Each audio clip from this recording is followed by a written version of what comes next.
আবু হুরায়রা রাদিয়াল্লাহু তাআলা আনহু থেকে বর্ণিত, রাসূলুল্লাহ সাল্লাল্লাহু আলাইহি ওয়াসাল্লাম বলেছেন, রমজান মাসের পর সবচেয়ে ফজিলতপূর্ণ রোজা আল্লাহর মাস মুহররম মাসের রোজা।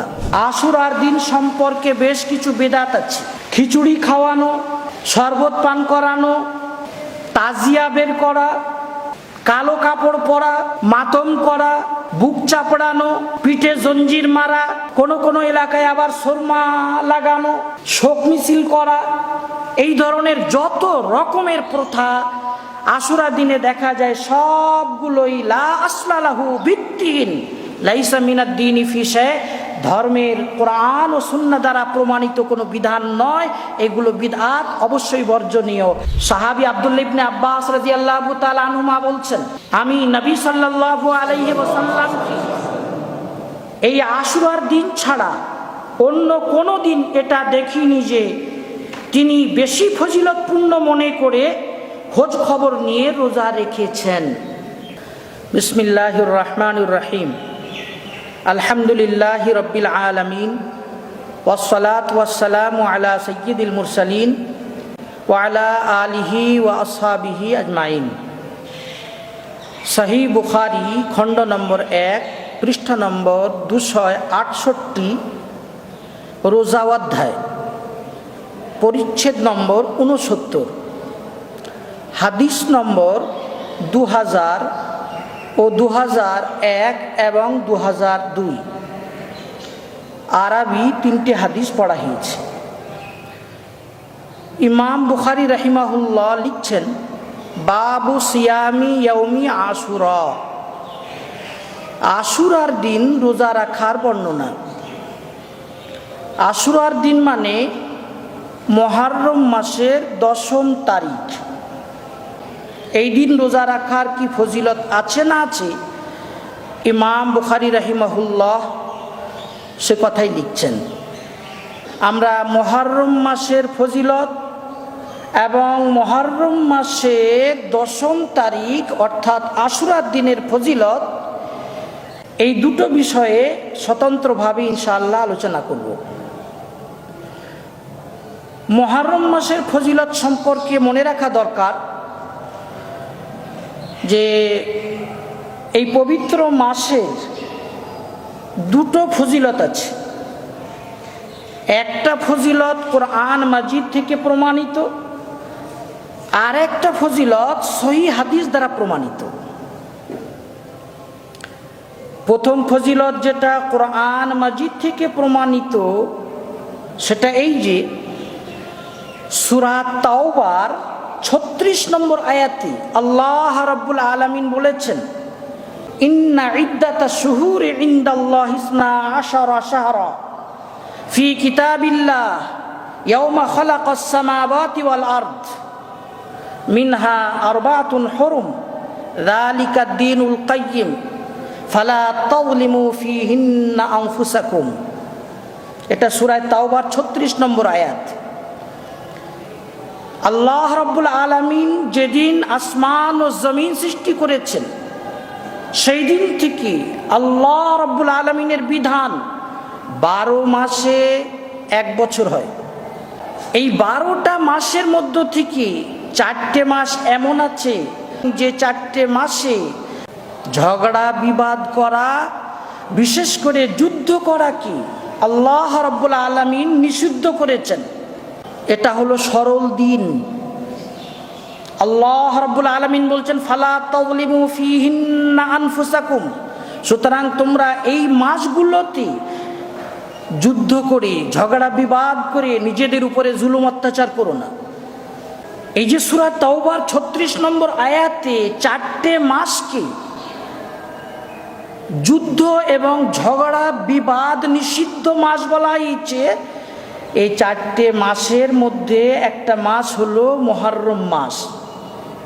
মুহররম মানেই সম্মানিত, মুহররম মানেই নিষিদ্ধ, অর্থাৎ এই মাসে যুদ্ধ নিষিদ্ধ।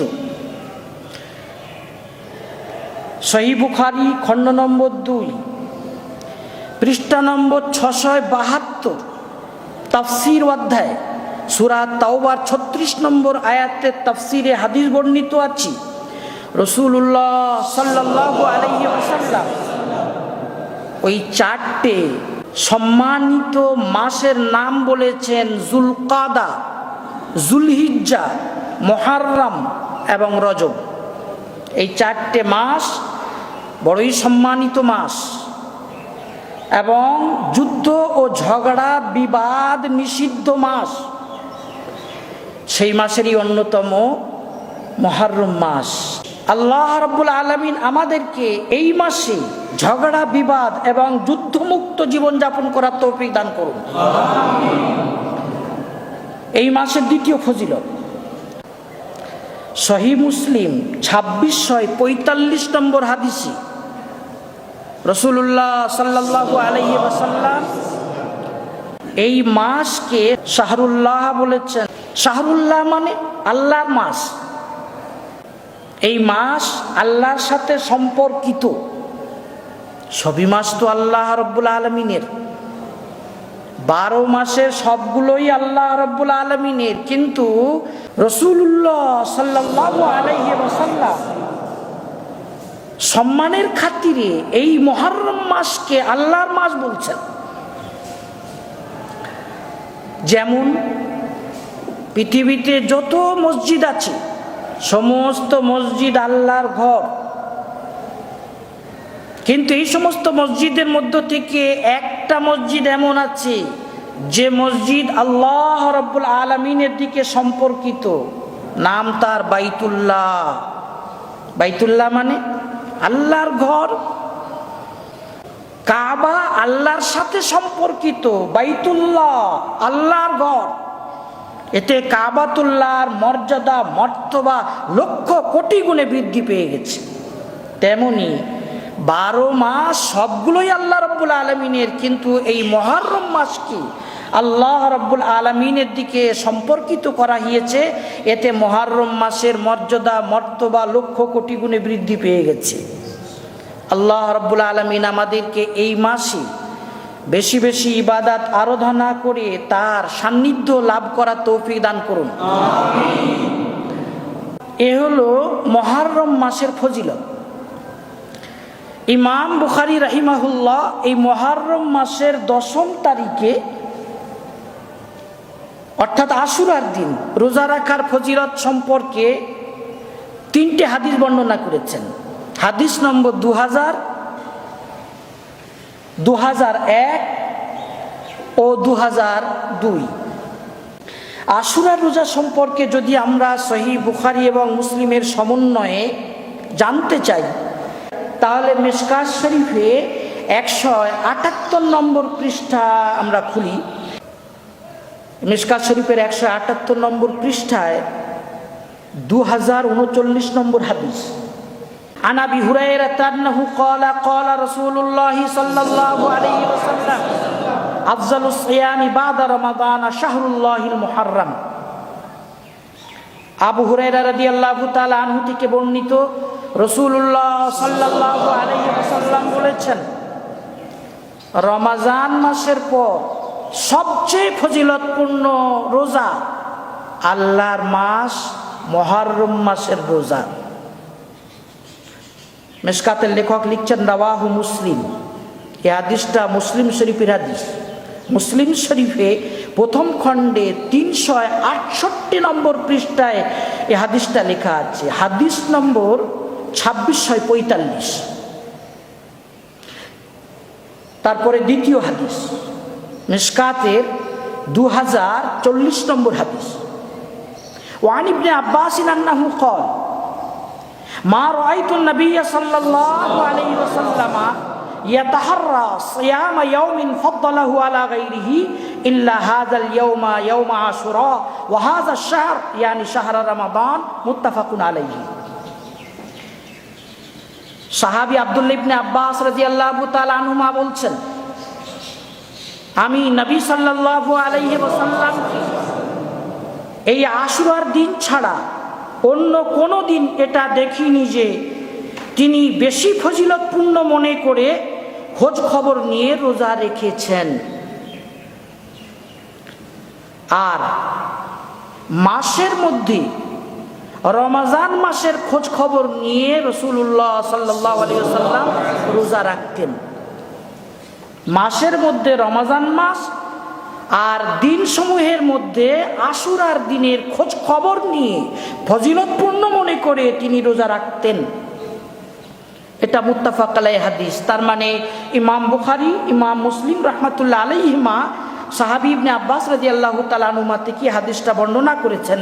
এটা সহিহ বুখারীতে খণ্ড নম্বর 1 পৃষ্ঠা নম্বর 268 লেখা আছে, আর মুসলিমে খণ্ড নম্বর 1 পৃষ্ঠা নম্বর 359 লেখা আছে। তাহলে আশুরার দিন রোজা রাখা রমাজান মাসের রোজার পর সবথেকে বেশি ফজিলতপূর্ণ, এবং রাসূলুল্লাহ সাল্লাল্লাহু আলাইহি ওয়াসাল্লাম আশুরার দিন কবে আসছে খোঁজ খবর নিয়ে বড় গুরুত্ব সহকারে ওই দিনে রোজা রাখতেন। এই রোজার ফজিলত সম্পর্কে মিশকাত শরীফের একটা হাদিস, হাদিস নম্বর 2044। এই হাদিসটা সাহাবী আবু কাতাদা রাদিয়াল্লাহু তাআলা আনহু থেকে বর্ণিত, লম্বা হাদিস। এই হাদিসের শেষে লেখা আছে রাসূলুল্লাহ সাল্লাল্লাহু আলাইহি ওয়াসাল্লাম বলেছেন, ওয়াসিয়ামু ইয়াউমি আশুরা আহতাসিবু আলাল্লাহ আন ইউকাফফিরা সানাতাল্লাতী ক্বাবলাহু। আশুরার দিন রোজা রাখলে আমি আল্লাহ সুবহানাহু ওয়া তাআলা থেকে আশা রাখি তিনি বিগত 1 বছরের গুনাহ খতাকে মাফ করে দেবেন। সুবহানাল্লাহ, বিরাট বড় ফজিলত। এই হাদিসটা মুসলিম শরীফের হাদিস, এবং মুসলিম শরীফে প্রথম খণ্ডে 367 নম্বর পৃষ্ঠায় এটা লেখা আছে। আল্লাহ রাব্বুল আলামিন আমাদেরকে আশুরার দিন রোজা রেখে এসব ফজিলত হাসিল করার তৌফিক দান করুন। আমিন। তবে আমরা যারা আশুরার দিন রোজা রাখতে চাই তাদের মনে রাখা দরকার, আশুরার দিন, শুধু আশুরার দিন একটা রোজা রাখা মাকরুহ, মাকরুহ তানজিহি, মানে অনুত্তম। এ সম্পর্কে মিশকাত শরীফের একটা হাদিস, হাদিস নম্বর 2041। মিশকাতের লেখক লিখছেন, ওয়ানহু আন্নাহু ক্বালা হিনা সামা রাসূলুল্লাহ সাল্লাল্লাহু আলাইহি ওয়াসাল্লাম আশুরা। সাহাবী ইবনে আব্বাস রাদিয়াল্লাহু তাআলা আনহুমা থেকে বর্ণিত, রাসূলুল্লাহ সাল্লাল্লাহু আলাইহি ওয়াসাল্লাম যখন আশুরার দিন রোজা রাখলেন, ওয়া আমারা বিসিয়ামি, আর ওই দিন রোজা রাখতে বললেন, ক্বালু, তো সাহাবায়ে ইকরাম বললেন, ইয়া রাসূলুল্লাহ ইন্নাহু ইয়াউমুন ইউআযযিমুহুল ইয়াহুদু ওয়ান নাসারা। আশুরার দিন তো এমন দিন যে এই দিনকে ইহুদি এবং খ্রিস্টানেরা সম্মান করে। তার মানে ইহুদি আর খ্রিস্টানেরা এই দিনে রোজা রাখে, আমরাও যদি রোজা রাখি তাহলে ইহুদি খ্রিস্টানদের মতো হয়ে গেল। তাহলে ওদের থেকে আমাদের কোনো ভিন্নতার প্রয়োজন আছে কিনা?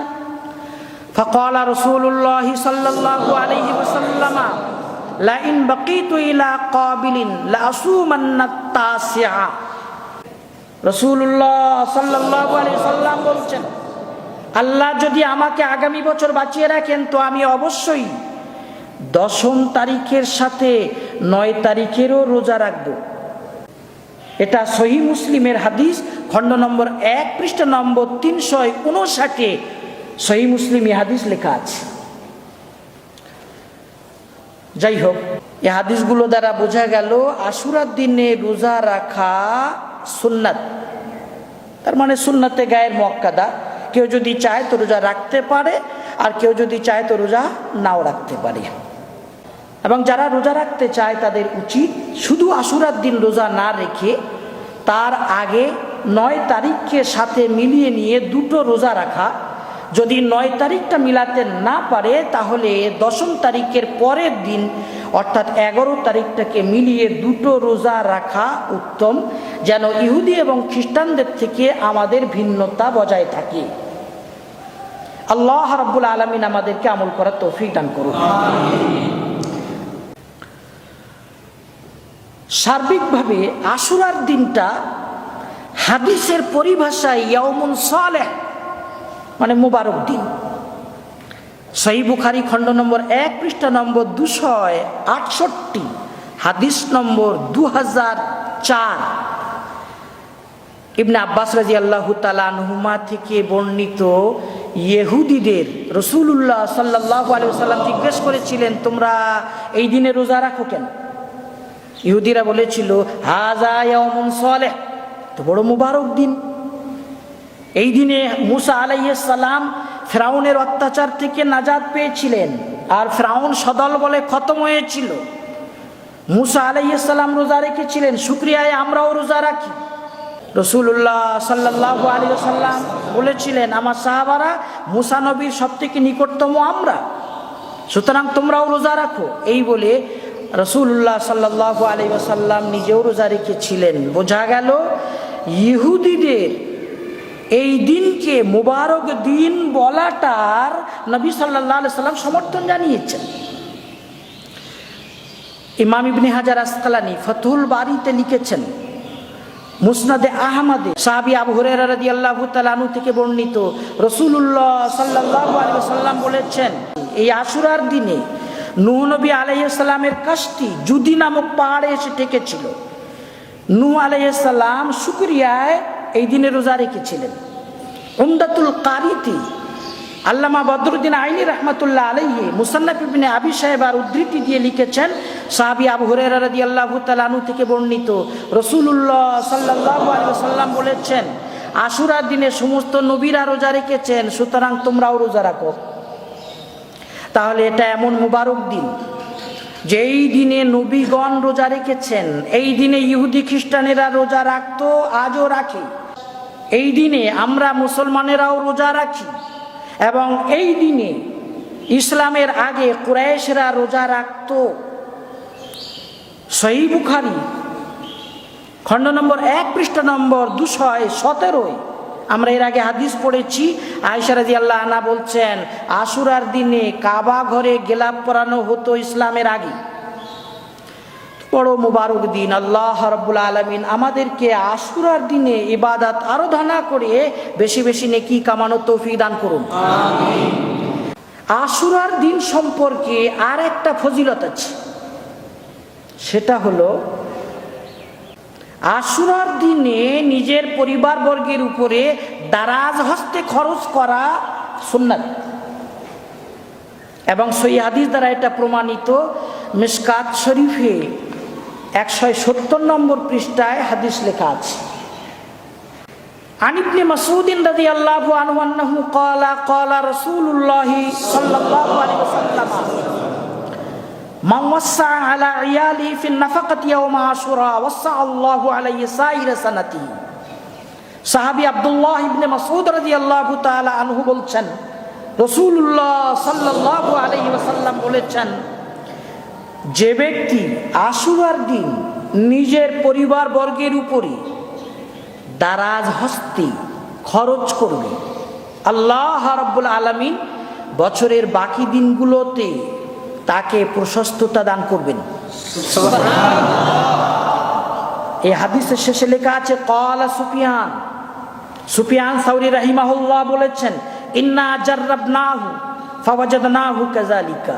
আশুরার দিন নিজের আহলে ইয়ালের উপরে আমরা দারাজ হস্তে খরচ করে দেখেছি, আল্লাহ রাব্বুল আলামিন গোটা বছর আমাদেরকে বরকত দিয়েছেন। এটা মিশকাত শরীফের 1926 নম্বর হাদিস। মিশকাতের লেখক লিখছেন, রাওয়াহু রাজিন, এই হাদিসটাকে ইমাম রাজিন বর্ণনা করেছেন নিজের কিতাবে। ওয়া রাওয়াল বাইহাকি ফি শুআবিল ঈমান আনহু ওয়া আন আবি হুরায়রা ওয়া আবি সাঈদ ওয়া জাবির। আর এই হাদিসটা কি ইমাম বাইহাকি শুআবুল ঈমান নামক কিতাবে হযরত ইবনে মাসউদ রাদিয়াল্লাহু তাআলা আনহু, আবু হুরায়রা রাদিয়াল্লাহু তাআলা আনহু, আবু সাঈদ খুদরি রাদিয়াল্লাহু আনহু এবং জাবির রাদিয়াল্লাহু তাআলা আনহু থেকে বর্ণনা করেছেন। 4 জন সাহাবা থেকে বর্ণনা করেছেন। তবে মিশকাতের লেখক লিখছেন, ওয়াজাফাহু, ইমাম বাইহাকি হাদিসটাকে যঈফ বলেছেন।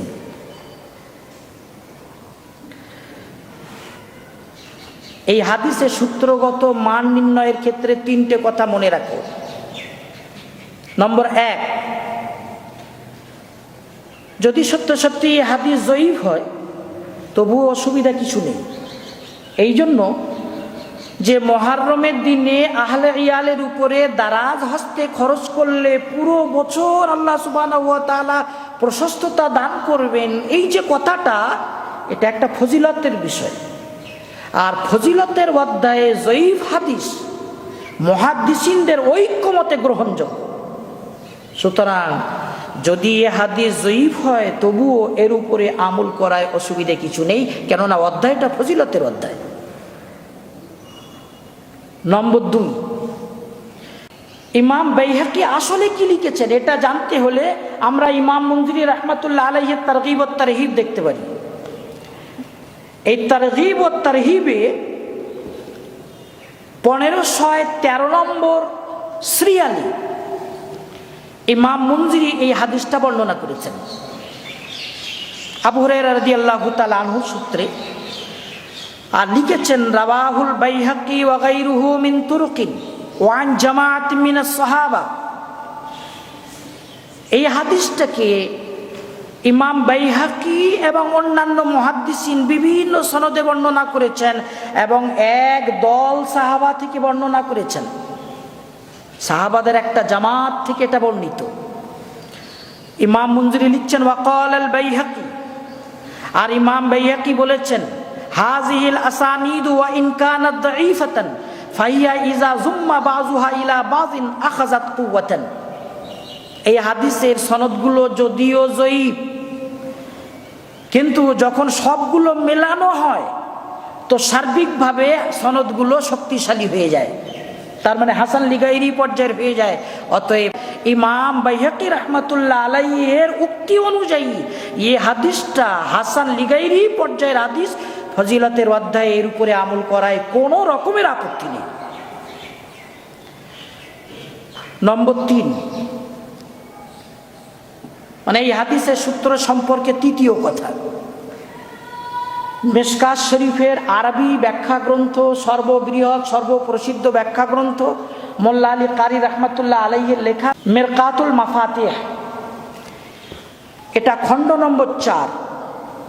এই 4 নম্বর খণ্ডে 365 নম্বর পৃষ্ঠায় মোল্লা আলী কারি রাহমাতুল্লাহ আলাইহি লিখছেন ক্বাল আল ইরাকি, হাফিজ ইরাকি মস্ত বড় মুহাদ্দিস হাফিজে হাদিস, তিনি বলেছেন লাহু তুরুকুন সুহিহা বাযুহা ওয়া বাযুহা আলা শারতি মুসলিম। ইবনে মাসউদ রাদিয়াল্লাহু তাআলা আনহু থেকে যে হাদিসটা বর্ণিত যে নিজের পরিবার বর্গের উপরে আশুরার দিন দারাজ হস্তে খরচ করলে গোটা বছর আল্লাহ রাব্বুল আলামিন প্রশস্ততা দান করবেন, এই হাদিসের সনদ সম্পর্কে হাফেজ ইরাকি রাহমাতুল্লাহ আলাইহি বলেছেন যে এই হাদিসের বহু সনদ আছে, তন্মধ্যে কিছু সনদ সহিহ আর কিছু সনদ তো ইমাম মুসলিমের শর্ত মাফিক সহিহ। সুবহানাল্লাহ। মেরকাতের গণনা অনুযায়ী 1927 নম্বর হাদিসের অধীনে মোল্লা আলী কারি রাহমাতুল্লাহ আলাইহি কথা লিখেছেন। যাই হোক, আমরা বুঝলাম আশুরার দিন সহিহ হাদিস থেকে 2টো আমল বর্ণিত আছে। নম্বর 1 রোজা রাখা, নম্বর 2 নিজের পরিবার বর্গের উপরে দারাজ হস্তে খরচ করা। এই 2টো আমল ছাড়া তৃতীয় কোনো আমল আশুরার দিনে কোরআন ও সুন্নাহ দ্বারা প্রমাণিত নেই। পরিশেষে 3টে কথা বলব। নম্বর 1, আশুরার দিন নামাজ পড়া সম্পর্কে বক্তাদের মুখে এবং বাংলায় লেখা বিভিন্ন বইপত্রে সব আজগুবি হাদিস পাওয়া যায়। 8 রাকাত নামাজ পড়ো, 2 রাকাত করে নামাজ পড়ো, প্রত্যেক রাকাতে সূরা ফাতিহার পরে 10 বার সূরা ইখলাস পড়ো, তো এই হবে সেই হবে, এই বলে কত রকমের ফজিলত বক্তাদের মুখে এবং বাংলায় লেখা বিভিন্ন বইপত্রে পাওয়া যায়। এ সবগুলো ভিত্তিহীন কথা।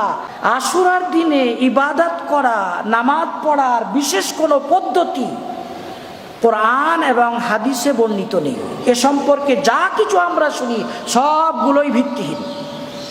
নম্বর 2, কারবালার ঘটনার সাথে আশুরার দিনের ফজিলতের কোনো সম্পর্ক নেই। আশুরার ফজিলত তো রাসূলুল্লাহ সাল্লাল্লাহু আলাইহি সাল্লামের জামানা থেকে এবং সমস্ত নবীর জামানায় আশুরার ফজিলত থেকেছে। আর কারবালা তো রাসূলুল্লাহ সাল্লাল্লাহু আলাইহি সাল্লামের ইন্তেকালের 50 বছর পরে ঘটেছে।